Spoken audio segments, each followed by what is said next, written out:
കൊട്ടിയൂർ വൈശാഖ മഹോത്സവം അവസാന ഘട്ടത്തിലേക്ക് കടക്കുകയാണ്. കേരളത്തിനകത്തും പുറത്തുനിന്നുമുള്ള ആയിരക്കണക്കിന് ഭക്തരാണ് ദിവസേന ദർശനത്തിനായി എത്തുന്നത്. പ്രത്യേകിച്ച് കർണാടകയിൽ നിന്നുള്ള തീർത്ഥാടകരുടെ സാന്നിധ്യം ഇത്തവണ ശ്രദ്ധേയമാണ്. നാളെ മകം നാളാണ്.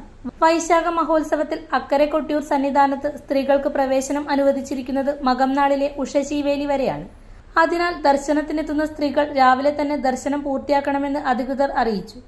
ഉഷശീവേലി ആരംഭിക്കുന്നതോടെ സ്ത്രീകൾ സന്നിധാനത്തു നിന്നും പുറത്തേക്ക് പോകും. മകം നാളിലെ പ്രധാന ചടങ്ങായ കലംവരവ് നാളെ നടക്കും. മകം മുതൽ 3 ദിവസം നടക്കുന്ന കലപൂജയ്ക്കും അത്തം നാളിലെ കലശപൂജയ്ക്കും ആവശ്യമായ കലങ്ങൾ നല്ലൂരാൻ സ്ഥാനികന്റെ നേതൃത്വത്തിൽ എഴുന്നള്ളിച്ചെത്തുന്ന ചടങ്ങാണ് കലംവരവ്. ബാവലിപ്പുഴയുടെ തീരത്ത് 28 ദിവസം നീണ്ടു നിൽക്കുന്ന വൈശാഖ മഹോത്സവം ദക്ഷയാഗത്തിന്റെ ഐതിഹ്യവുമായി ബന്ധപ്പെട്ടാണ് ആചരിക്കുന്നത്. ഇളനീരാട്ടത്തോടെ മഹോത്സവം സമാപിക്കും.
നിങ്ങൾ സ്വർണ്ണാഭരണങ്ങൾ വാങ്ങുമ്പോൾ വഞ്ചിതരാകാതിരിക്കാൻ ജാഗ്രത പാലിക്കുക. 2023 ഏപ്രിൽ 1 മുതൽ സ്വർണ്ണ പരിശുദ്ധി ഉറപ്പുവരുത്തുന്നതിന് കേന്ദ്ര ഗവൺമെന്റ് ആഭരണങ്ങളിൽ HUID നിർബന്ധമാക്കിയിരിക്കുന്നു.